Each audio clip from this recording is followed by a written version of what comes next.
10월의 말일로 다가갈수록 참 가슴이 먹먹한 게 벌써 이태원 참사, 12구 참사 네. 1주기가 됐습니다. 유족과 지금 시민단체가 서울광장 앞에서 대규모 추모 대회를 열었는데 그 소식 좀 전해주시죠. 예, 먼저 희생자들의 명복을 빌고 정말 사랑하는 가족을 잃은 유가족들의 정말 깊은 위로의 말씀을 먼저 올립니다. 네. 29일이었죠. 서울시청 광장에서 이태원 참사 1주기 시민 추모 대회를 열었었습니다. 그때 이제 유가족 협의체와 시민대책회의에서 함께 개최하면서 많은 시민들이 참여하고 줄을 서서 헌화하고 그런 모습들을 다들 보셨을 겁니다. 네. 그 자리에서 이제 그렇게 요구를 했죠. 아직도 진상 규명이 되지 않고 있는데 진상을 규명하고 그리고 그에 관련 사고에 대해서 잘못이 있는 사람, 책임자를 처벌해야 될 거 아니냐. 그리고 다시는 이런 일이 발생하지 않게 재발 방지, 이런 조치, 이와 관련된 특별법을 네. 반드시 제정해달라고 정부와 국회 측에 강하게 요구했었습니다. 네. 네. 자, 아직도 뭐 부모님들 마음은 정말 무엇으로도 바꿀 수가 없겠죠. 금방 온다던 자식들이 돌아오지 않았으니까요. 네. 자, 이 추모 대회는 이재명 더불어민주당 대표 그리고 또 정의당의 이정미 대표 또 국민의힘 인요한 혁신위원장이 참석을 해서 추모를 함께 뜻을 나눴는데 윤석열 대통령은 나타나지 않았어요. 참석하지 않았습니다. 그에 대해서 말씀을 해주시죠. 예, 시민대책회의에서 윤석열 대통령에게 참석해달라고 정중하게 요청을 했었죠. 그런데 이제 대통령실 답변은 이제 야사당이 주로 참석하기 때문에 정치 집회 성격이 있지 않느냐. 그래서 참석을 하지 않고 대신 성북구에 있는 영암교회, 그러니까 윤석열 대통령께서 유년 시절 인연이 있었던 다녔던 그 교회 가서 추모 예배를 드리는 걸로 대체를 했는데요. 저는 개인적으로 너무 실망스럽습니다. 아, 네네. 왜냐하면 1년여 동안에 지금까지도 가슴 아파하는 그 희생자 유족들의 가슴을 어루만져주고 한을 조금이라도 풀어주는 게 대통령의 책무 아니겠습니까? 그러면 희생자 유족들이 있는 그 자리에 가서 네. 욕을 먹거나 또는 때로는 물론 계란도 맞을 수도 있겠죠. 그렇다 하더라도 거기서 그렇게 슬픔에 빠져 있는 국민을 조금이라도 좀 위로해 줬으면 했었는데 네네. 아직도 지난 강서구청장 보궐선거 이후이지만 국정 기조가 특별히 변하지 않고 있지 않는가. 그리고 정무적 판단에 있어서 그 주위 대통령실 참모라든가 이런 분들 판단 능력이 아직도 참 너무 미흡한 것 같아서 네. 안타깝습니다. 네, 그렇습니다. 정말 너무 많은 희생자가 발생했던 너무 끔찍한 사고였습니다. 지금 1년이란 시간이 흘렀는데 짧지 않은 시간이라고 생각이 되거든요. 그런데 아직 책임자들에 대한 형사처벌이 전무한 상황입니다. 유족들이 정말 바라고 있는 어떤 특별법 제정이라든지 진상 규명은 얼마나 더 기다려야 될까요? 예, 지금 물론 전 용산경찰서장이라든가 용산구청장 외에 17명 정도가 재판을 진행 중입니다. 그렇지만 그건 이제 사법적 책임이고 더더욱 우리 유가족들이 안타까워하는 것은 정치적 책임은 아무도 지지 않고 있습니다. 서울경찰청장이라든가 경찰청장 나아가서 행안부 장관도 다시 그대로 그 자리에 있지 않습니까? 근데 이태원 참사 이후에 1년이 지났는데 지금 특별법 관련돼서 여당과 야당의 입장 차가 극명합니다. 네. 일단 야당에서는 진상규명 특별법을 제정하자 그리고 했는데 그 이후에 지금 이상민 행안부 장관을 탄핵하면서 다시 헌법재판소에서 기각되는 그 과정에 좀 이렇게 늦어지고 있고 물론 신속 안건 처리 절차에는 올려져 있습니다. 그런데 이제 여당에서 반대하는 거죠. 여당은 재난 및 안전관리 기본법 여기에 이걸 개정을 통해서 하자. 그러니까 가장 핵심적인 문제가 다수가 모이는 그렇지만 주최자가 누구인지 없고 애매한 그런 집회 때 안전사고 위험이 있잖아요. 그때는 지자체에서 책임을 지게 하자. 이제 이런 관련된 법들을 만들어야 되는데 이게 여야가 사실상 정쟁에 지금 빠져 있어서 네네. 1년 동안 아무런 진전이 없습니다. 네. 그래서 저는 이번 1주기 이후라도 여야가 반드시 머리를 맞대서 이 문제만큼 신속하게 좀 이렇게 합의를 이뤘으면 좋겠습니다. 네, 진정한 의미의 추모가 이루어지기 위해서는 진상 규명과 책임자 처벌이 분명하게 나타나야 될 것으로 저희가 지적을 해보도록 하겠습니다. 네, 이어서 인요한 혁신위에 대해서 이야기를 해보도록 하겠습니다. 지난주에 인요한 혁신위원장이 정치적 기반이 약간 의사 출신이다라는 네. 어떤 우려의 목소리에 대해서 이야기를 나눴었는데 일주일 새에 조금 평가가 많이 달라졌더라고요. 사실은 이 정치 고수다라는 이야기도 나오고 있죠.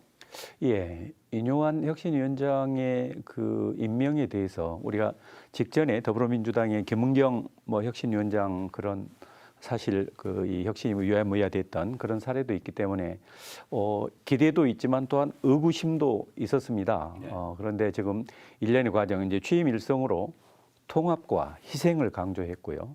그리고 국민의힘당 1호 그 혁신위의 혁신안이죠. 안건으로 의결한 게 화합과 탕평을 위한 대사면 이렇게 이제 표현을 했었는데요. 대사면에 대해서는 어떻게 평가하고 계십니까? 대사면에 대해서는 근데 이제 통합 측면에서는 상당히 이렇게 뭐랄까 의미 있는 그런 조치였죠. 당연히 아마 국민의힘당이 최고위에서도 아마 수용을 했을 겁니다. 그런데 이제 그렇게 간 게 아니고 모양새가 굉장히 나빠졌죠. 당사자들은 오히려 뭐 반가워하지 않고 그런 분위기였어요. 그렇습니다. 이 주 당사자인 이준석 전 대표나 홍준표 대구시장은 일단 그 사람들은 자기들의 징계에 대해서 그 정당성을 인정하지 않고 있거든요. 네네네.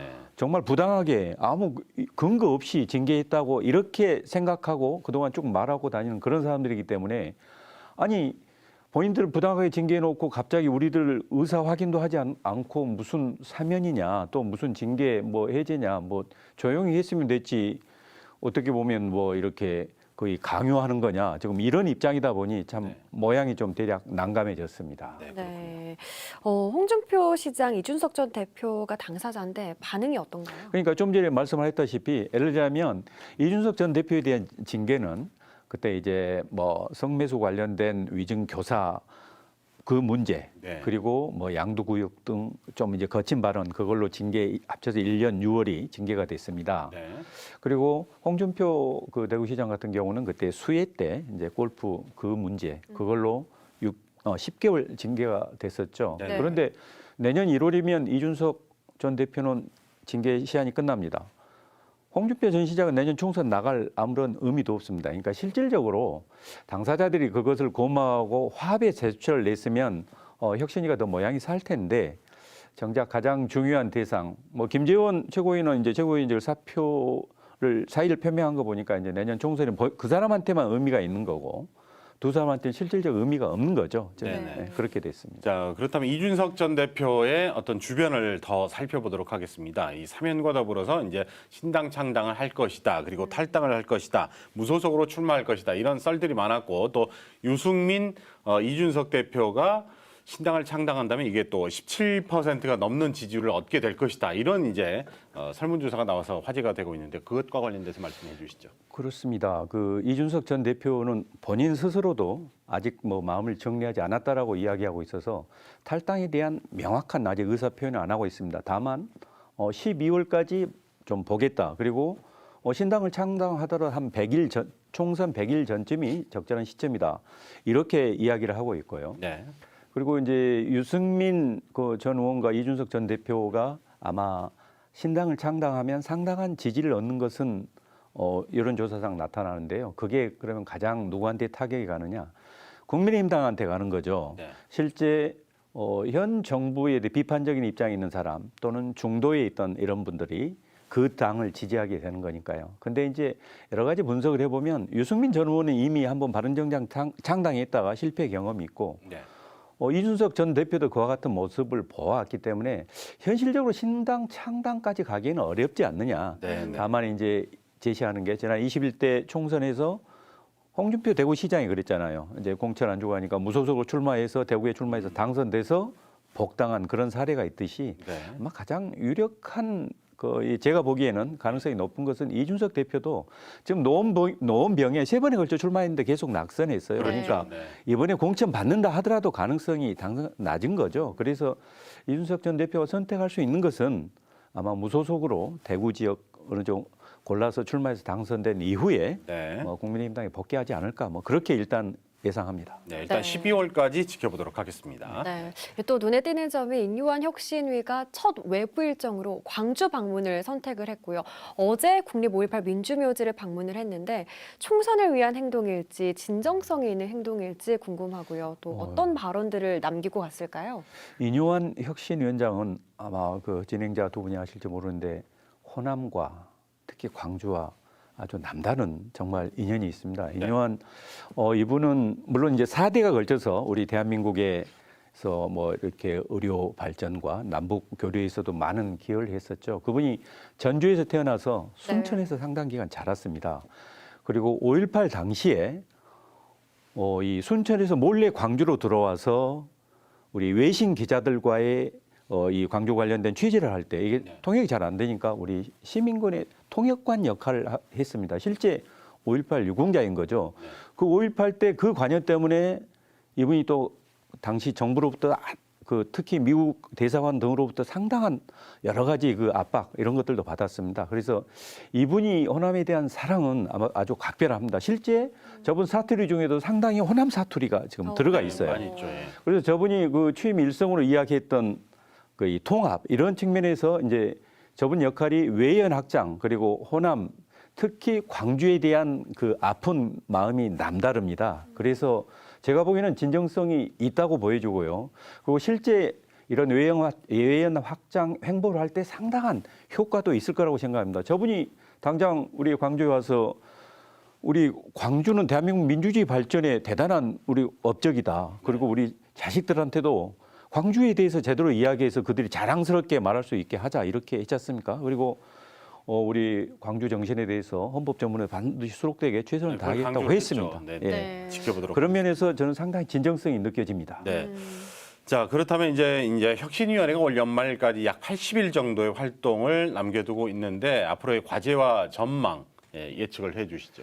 그러니까 아까 말씀드렸다시피 인요한 혁신위원장 이분이 직업이 의사이고 그리고 정치 경험이 없습니다. 그렇기 때문에 상징성에서는 상당히 뭐 이렇게 긍정적으로 생각하지만 실제 당을 잘 모르는데 어떻게 당의 혁신을 이뤄낼 수 있을까? 네. 예를 들자면 당장 지금 그 혁신위의 1호 의결 사안도 그러니까 그 정치적 이른바 대사면 정작 이준석 대표나 홍준표 시장이 그 말도 안 되는 소리다 그냥 내쳐버리니까 좀 모양이 우습게 됐잖아요. 네네. 그리고 또 이야기했던 영남권 중진의 수도권 험지 출마 이거에 대해서 이야기했는데 지금 영남권의 그 16명 정도 되는 다선 의원들이 강력하게 반발하고 있습니다. 그렇기 때문에 이 앞날이 물론 여러 가지 측면에서 기대도 하지만 그러나 이 사실 현실 정치 그 당내 상황이 그게 녹록지 않지 않습니까? 이제 무엇보다도 현 지도부가 특히 김기현 대표 및 대통령께서 이게 인요한 혁신위원장이 얼마만큼 실제 힘을 권한을 실어 주느냐 네네. 그 문제가 있고요. 다음 또한 공천 룰까지 손댈 것인가 앞으로 추후 이제 그 두 가지에 따라서 네네. 이 성패 이게 정말 국민의힘당 혁신위는 과연 성공할 수 있을지 네. 그 결과가 나타날 것으로 보입니다. 두 가지를 아주 핵심을 잘 짚어주셨습니다. 네, 민주당도 이재명 대표의 당무 복귀 이후 당직 인선을 이제 마무리하고 총선 체제로 전환이 되는 모양새입니다. 지금 박정현 전 대덕구청장을 지명직 최고위원으로 임명을 했고 호남의 이계호 의원을 정책위 의장으로 임명했는데 민주당 내에서 또 공방이 거센 상황이죠. 그렇습니다. 이게 물론 그 이재명 대표께서 한 35일 정도 만에 이제 병상에서 일어서서 지금 최고위에 저는 23일인가요? 참석해서 일성이 일단 내각 총사퇴해라. 지금 개혁 후퇴되고 있고 혁신도 제대로 못하니까. 그리고 나서 한 얘기가 이 체포동의안 처리 과정에서 이건 더 이상 문제 삼지 말자. 우리도 통합하고 힘을 합치자라고 이야기를 했습니다. 그렇기 때문에 이재명 대표께서는 지금 민주당 지도부에 있어서 사실 거기도 통합의 방점을 찍고 이렇게 지금 이끌어가고 계신데요. 그러나 이제 무엇보다도 그 좀 전에 말씀하신 그 대전 대덕구 관련돼서 거기에 다음 총선에 출마하겠다고 한 박정현 전 구청장을 최고위원으로 이렇게 선임을 했는데요. 지명했는데 문제는 이제 거기에 그 박용순 의원이 있습니다. 지금 현재 네. 그분이 이제 비명계거든요. 그러다 보니 다시 또 이 친명으로 최고위를 구성하고 이건 결국 그러면 비명계 찍어내기의 일환 아니냐. 지금 그 비명계에서 이제 그런 생각을 하고 있습니다. 그리고 실제로 내년 총선을 앞두고 아마 광주도 비슷한데 전국에 이렇게 이른바 비명계 의원들이 있는 지역구에 친명을 자처하는 사람들이 이렇게 계속 와서 활동하고 있습니다. 광주도 우리 길거리 가다 보면 뭐 이재명 대표의 무슨 뭐 이 참모 보좌관 뭐 등등 특보 이렇게 내세우면서 활동하고 있지 않습니까? 네네. 예, 그래서 민주당 내에서도 친명계와 비명계 사이의 그 이 갈등 그게 계속 아직도 이제 결국 잠복하기는 어려울 걸로 보입니다. 네. 네. 거기에 이제 또 갈등이 지속이 되고 있는 게 비명계는 조정식 사무총장의 어떤 거취 문제. 이 조정식 사무총장만 책임을 지지 않고 계속 이렇게 남아 있다 보니까 비명계는 물러나야 된다. 네. 친명계니까 자리 보존이 되는 거 아니냐 이런 지적을 하고 있어요. 그렇습니다. 박강원 원내대표나 송갑석 최고위원은 지난 그 이 체포 동의안 가결에 대해서 책임을 지고 물러났잖아요. 네. 그런데 정작 그 송갑석 최고위원 자리는 다시 친명으로 앉히고 물론 뭐 정책의장 자리는 뭐 이계호 의원 뭐 상당히 능력 있는 분을 이렇게 했지만 그러나 정작 의결권은 없거든요. 그런데 이렇게 하는 것을 보면 가장 중요한 게 내년 총선 공천 과정에서 공천권 행사하는데 그 실무의 책임자가 사무총장입니다. 네네. 조정식 사무총장은 친명 중에 친명입니다. 그래서 그 사람 또 그대로 가려고 하는 거 아닌지 그러다 보니 그런 비명계들의 불만이 또는 이렇게 우려가 이렇게 지금 나오고 있는 거죠. 네. 네. 자, 다음은 민선 8기 광주의 핵심 공약 이야기로 넘어가 보도록 하겠습니다. 네, 지금 영산강 백리길 Y 프로젝트가 광주의 핵심 공약 사업인데 지난 26일 밑그림이 조금 발표가 됐거든요. 어떻게 보셨나요? 예, 그 이제 강기정 시장의 이제 가장 중요한 공약 중에 하나인데요. 결국 우리 광주시를 이렇게 관통하고 옆에서 오는 장성 쪽에 오는 황룡강 그 30리하고 이쪽 영산강 70리가 저기 성촌포까지 해서 쭉 이렇게 이어지는데요. 그게 이제 군공항 옆에 이쪽에서 이제 합류가 되는데 이 Y 프로젝트가 이제 그 강 지류 모양을 이제 담아서 Y 형태의 Y 프로젝트인데요. 네. 이게 결국 영산강이 수지를 한 2급수 정도로 높여서 이게 그러니까 가뭄이 계속될 때는 우리 이번에 참 고통을 겪었잖아요. 저걸 식수로도 사용할 수 있게 하고 평상시에는 저 유수를 이용해서 네. 영산강과 그 강변을 통해서 여러 가지 그러니까 정말 친환경적 우리가 그 이 걷는 길도 만들고 여기에 뭐 예를 들어 황룡강, 그다음에 뭐 승천보, 그다음에 송산 유원지 이런데 그런 우리 시민들이 함께 할 수 있는 그런 시설을 만들겠다고 하는 건데요. 아, 이게 시에서는 당장 내년에 뭐 47억을 들여서 하겠다는데 이게 그 예산이 자그마치 약 3,800억 정도 드는 문제입니다. 이게 네. 적진 않는 예산인데요. 일단 그 물 위기, 가뭄 대비 그 물 관련 사업에 대해서 그거에 대해서 정부 지원을 예산 지원을부터 확보할 수 있는 게 관건인 것 같습니다. 네, 재정 확보가 이루어져야 되고 그렇습니다. 이게 또 군공항 이전과도 연관이 그렇습니다. 있는 사업이기 때문에 예, 예. 앞으로 정말 만만치 않은 사업이 될 것 같습니다. 지켜보도록 하겠습니다. 자, 본방 토크 민주도시 시간 이번 주에는 송기석 변호사 모시고 자세한 이야기 나눠봤습니다. 오늘 나오셔서 고맙습니다. 네, 고맙습니다. 고맙습니다.